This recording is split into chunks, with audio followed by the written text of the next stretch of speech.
Buenas noches, nuestros queridos amigos de este que es su canal de YouTube. Para nosotros siempre es un placer pues compartir con cada uno de ustedes de estos temas de manejo de emergencia y psicología, digamos psicoemergencia.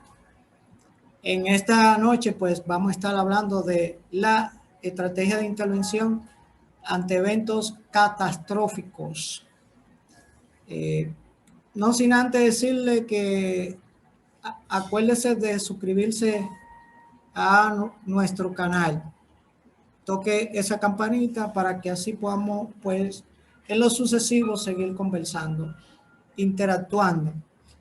Digamos que dentro de la estrategia para el manejo de eventos catastróficos, pues tenemos que tener en cuenta la coordinación de esos eventos y verlo como un conjunto de componentes que están debidamente interrelacionados, son interoperables, eh, tienen integración, son sistémicos y por lo tanto permiten responder adecuadamente a una contingencia. Esta contingencia puede ser producto de un evento antropogénico donde interviene la mano del hombre, o puede ser producto de un fenómeno de la naturaleza o por interacción de ambos.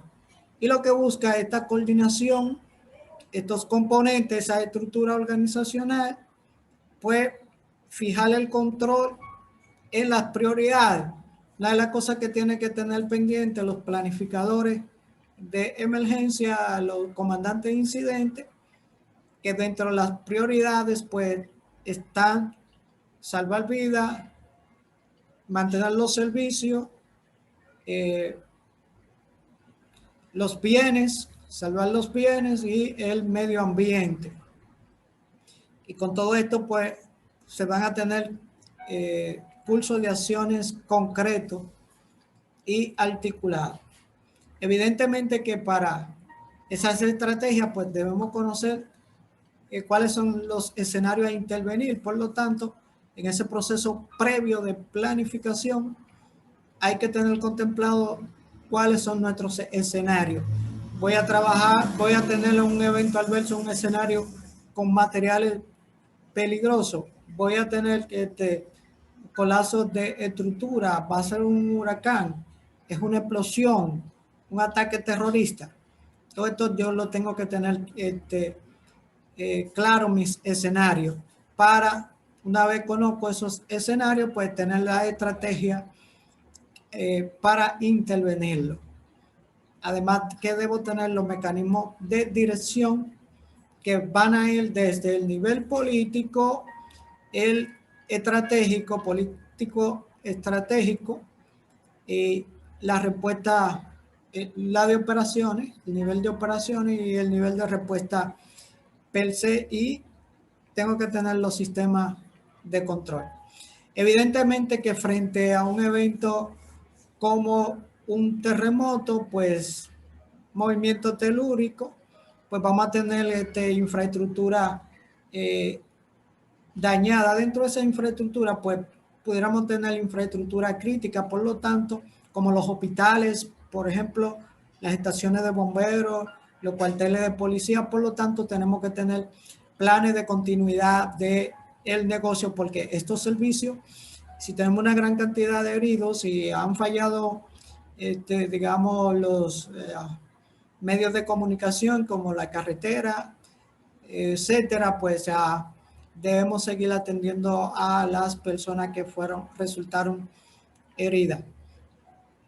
Y aquí se va a necesitar, pues, ayuda especializada o trabajo especializado con las unidades de búsqueda y rescate en estructura colapsada. Y yéndonos al marco de acción de Sendai, que habla un poco de la resiliencia, que digamos que es una capacidad que deben tener los sistemas expuestos, las personas. Esos son esos mecanismos de afrontamiento para reponerse a sus propias eventualidades. y se busca entonces que las comunidades tengan sus capacidades, porque las comunidades son los primeros respondientes. Entonces, digamos, más pequeño, digamos, del municipio, de las comunidades, pues debe estar preparado frente a estos escenarios que en este proceso previo identificamos. Pero además podemos tener un evento hidrometeorológico como los huracanes, que van a tener pues descargas eléctricas, vientos fuertes, marejada de tempestad y pudieran producir inundaciones repentinas. Las inundaciones repentinas son uno de los fenómenos naturales que más personas dejan fallecidas en el mundo. Los huracanes entonces van a dejar una gran cantidad de personas desplazadas y la estrategia de respuesta pues tiene que tener pendiente cómo va a sostener toda esa logística para mantener operativamente a los albergues temporales. Entonces, aquí juega un papel importante toda esta logística para la evacuación, la emisión de las alertas, pasando porque una vez ha pasado el evento, los rescates que se tienen que hacer, las comunidades que se quedan incomunicadas, entre otras. Pudiéramos tener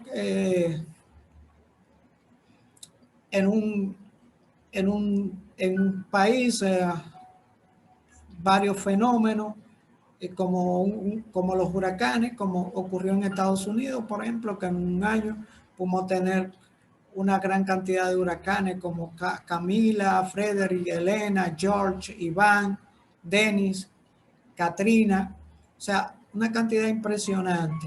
Katrina sobre todo que hizo muchos daños y entonces ahí hubo que empeñar una cantidad impresionante de recursos, pero además pueden estos eventos, estos fenómenos de la naturaleza, pues dañar los muelles, que son uno de los lugares por donde debería venir la ayuda humanitaria. Como dijimos anteriormente, vamos a tener una cantidad impresionante de personas desplazadas, pero además esos fenómenos pueden producir incendios, derrames de químicos peligrosos, inundaciones urbanas, inundaciones repentinas, destrucción de presas, y ahí hay que hacer maniobras de búsqueda y rescate de personas que se quedan atrapadas en comunidades incomunicadas, que son arrastradas por los ríos y todo este tipo de cosas. Además, podemos tener fenómenos como este volcán que ocurre en Chile, pero que además afecta al lado de Argentina. Y entonces podemos tener un evento que no solamente está afectando a un país, sino que también puede afectar a una o dos o tres naciones. Y ahí entonces los planes tienen que ser integrales y la comunicación entre países tiene que ser efectiva para que la población tenga una percepción adecuada de riesgo. Por ejemplo, aquí vemos a la persona con su mascarilla después de todo esa erupción, ¿verdad?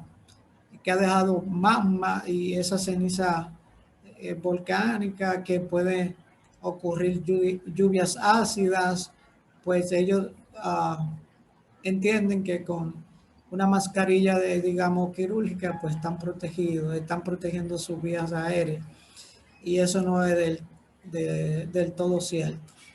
Entonces, aquí lo que se hace es que mientras más público pues anda con toda esta indumentaria, pues entonces se tiene una percepción inadecuada de riesgo y eso va a aumentar la ansiedad del público. Por lo tanto, las instituciones de manejo de emergencia deben comunicar claramente a cuáles riesgos están expuestos los ciudadanos y cuál es el equipo realmente y cuáles son las estrategias comunitarias que deben hacer ellos para pues estar seguros, para estar protegidos, cuáles son esas líneas que la autoridad competente manda para que los ciudadanos pues cumplan, tengan una percepción adecuada de riesgo y por lo tanto tengan una conducta adecuada frente a ese evento disruptivo, ese evento adverso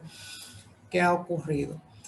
Pudiéramos también, ya hablando desde el punto de vista antropogénico, tener accidentes de vehículos de motor donde pudieran haber víctimas múltiples y aquí entonces se tienen que trabajar todos los temas de electrificación vehicular, de soporte vital básico, de vida, soporte vital avanzado,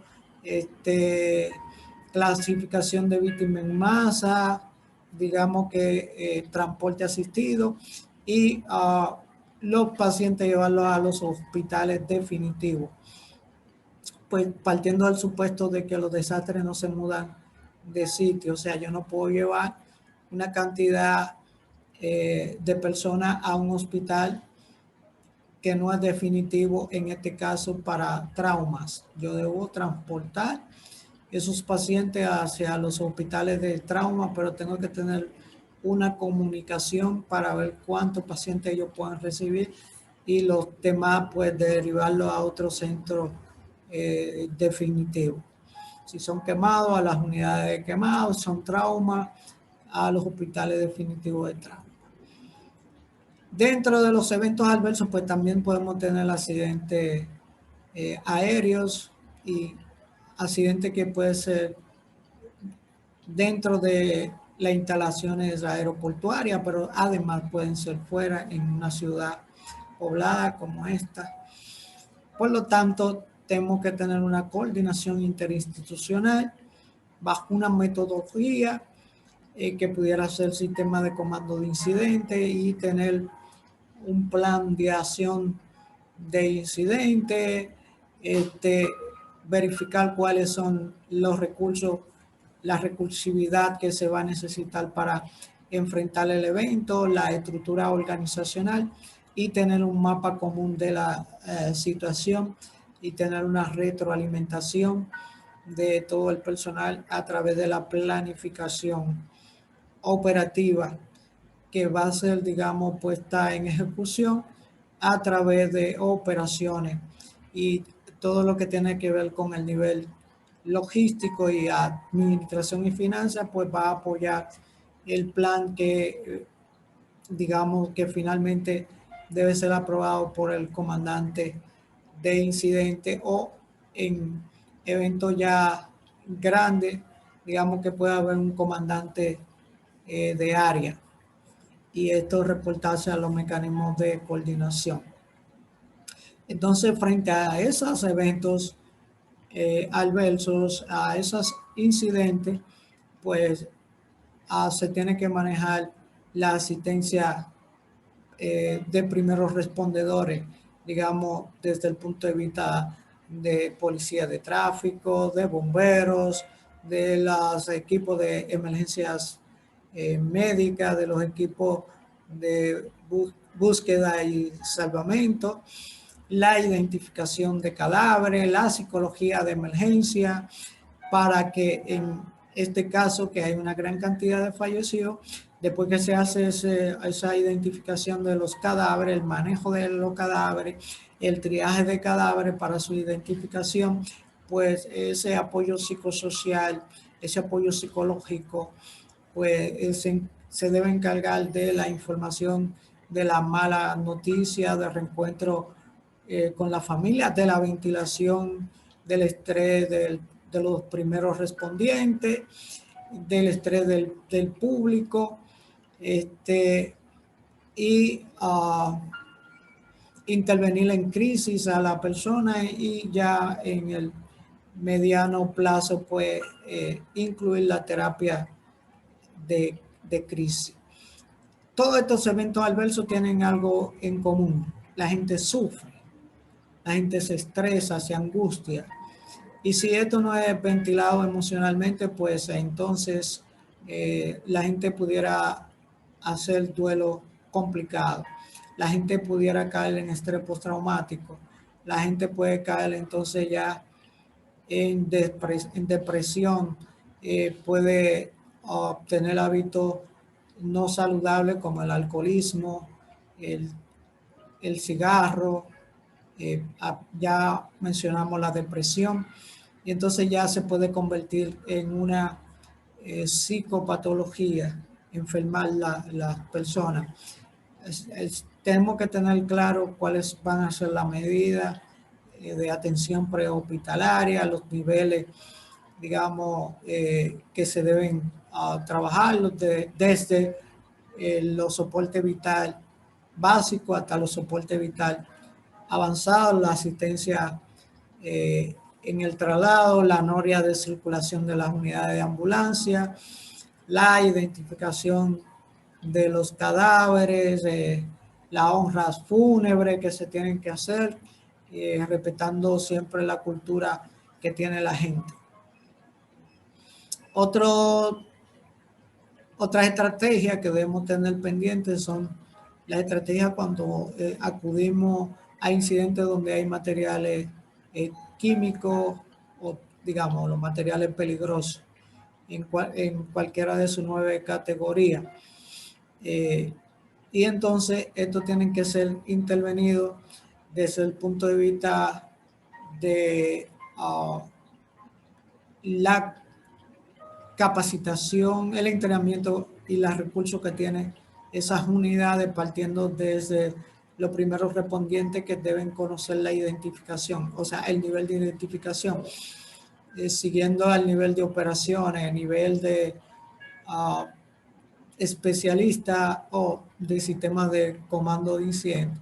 Hay que identificar esos recursos, en dónde están, quiénes lo tienen. Una de las cosas también que se tiene que tener en cuenta son las líneas de acción, digamos, propiamente desde el evento, esa zona de desastre donde ocurrió el impacto, el fenómeno adverso per se, y ahí se tienen entonces que delimitar la zona caliente, delimitar la zona tibia y la zona fría.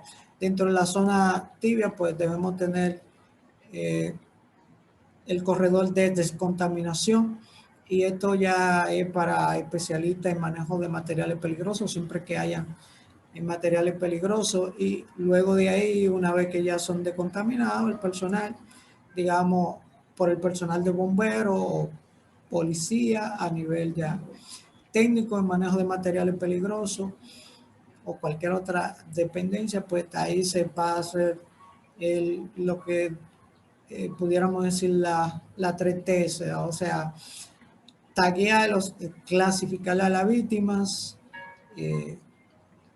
va a dependerse del tipo de triaje.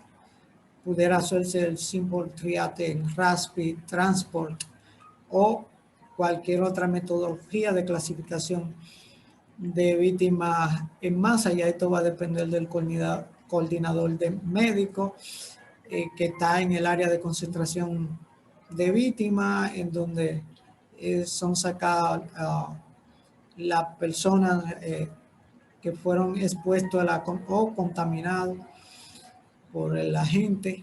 Entonces, aquí ya en la zona fría, pues se tiene que tener el puesto de mando, las áreas de triaje, y ahí también deben estar los psicólogos de emergencia apoyando.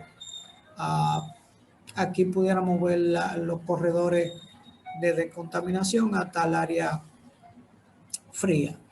Pudiéramos tener eventos como este, en donde nuestros recursos, si no prevemos el perimetraje, pues se van a ver atrapados y no vamos a poder trabajar. Entonces, una de las cosas que se tienen que tener pendiente son delimitar las zonas, el perímetro exterior y el perímetro interno.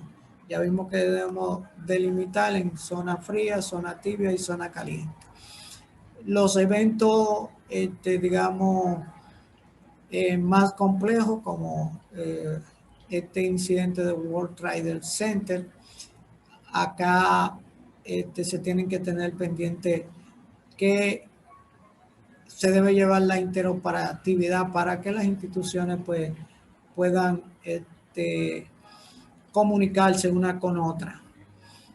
Podemos tener también eventos ya desde el punto de vista intencional, o sea, con la intención de hacer daño, como la explosión en el metro de Madrid, en Tokio, que fue atacado con agente químico, o en el metro de Santo Domingo, que pusieron un artefacto incendiario. Los eventos no van a discriminar si no se utilizan los equipos de protección personal, si no hay un oficial de seguridad que tenga un equipo de seguridad que tenga criterio, pues pueden fallecer los respondientes, los bomberos. Aquí también todo lo que tiene que ver con el apoyo psicosocial, pues se tiene que tener pendiente el apoyo espiritual. Por lo tanto, hay que tener dentro del plan el apoyo de los sacerdotes, de los pastores, de toda la fe que se lleve en esa comunidad y tenerlo bajo la estrategia del apoyo psicosocial. Hay eventos como este ataque con sarín o con algún agente químico, BX, agente químico de guerra, que van a dejar una cantidad impresionante de cadáveres que no pueden ser manejados como cadáveres comunes, sino que deben ser descontaminados. En incidentes con material radiológico, esos pacientes en Guyana, por ejemplo, fueron sepultados en ataúdes con cierto blindaje. Entonces, todo esto hay que tenerlo pendiente. Frente a incidentes con víctimas múltiples, inicialmente sobrepasan la respuesta local. Pocas escenas van a ser tan caóticas, frecuentemente ocurren de noche con mal tiempo y los líderes no están en la escena. Lo que están son los primeros respondientes que en ocasiones no tienen, digamos, pues ese expertise. Son ruidosos, exigentes, son riesgosos, suelen solucionarse localmente o regionalmente y aquí hay que realizar el triaje. El rescate de víctimas, pues son tareas complejas, pueden ocurrir en diversos escenarios, pueden tener riesgos secundarios, como puede ser que producto de un terremoto pues haya una liberación de algún químico peligroso, requieren equipamiento especializado y adiestramiento específico. Es una responsabilidad, bueno, de bomberos, de rescatadores profesionales. Entonces, los primeros actuantes van a ser los sobrevivientes. Hay que preparar las comunidades, pero también hay que preparar toda esos equipos especializados y tener en cuenta los riesgos mecánicos, los equipos de protección personal adecuados que debe llevar la gente, los riesgos químicos. La exposición ante un agente químico puede resultar letal, sobre todo si son agentes como los agentes de guerra química, por ejemplo, o agentes de uso dual que pueden utilizarse para el día a día, pero también pueden utilizarse para hacer algún tipo de daño. Los agentes, los riesgos biológicos, como la exposición al COVID-19. Y entonces hay que tener pendiente todo el tema de la seguridad para no convertirse en una víctima. No hay que precipitarse. Bueno, la base del autocontrol entonces va a ser la experiencia, la capacitación, que el cerebro pueda comparar cómo yo salgo de este momento difícil, porque lo pude hacer una vez anterior, entonces esto va a ayudar, o sea, la experiencia va a ayudar. No hay que probar nada. En los escenarios de trabajo, pues no se admite comer porque te puede llevar una contaminación o hacer una contaminación cruzada y no suponer nada.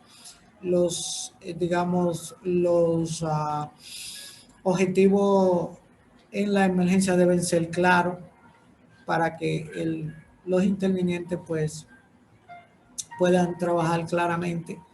Entonces, tenemos que tener los objetivos claros, las estrategias deben ser coherentes con los objetivos, pero antes de los objetivos está prioridad, los objetivos, la estrategia, los recursos y la estructura organizacional para nosotros entonces poder trabajar toda esta estrategia de los eventos complejos.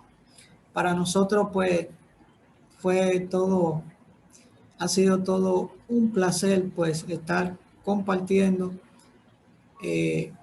esta conversación con cada uno de ustedes. No se olvide de suscribirse a nuestro canal porque ahí tenemos mucha interacción importante y en lo sucesivo vamos a seguir conversando de este y otros temas relevantes. De manera que un abrazo fuerte y pasen buenas.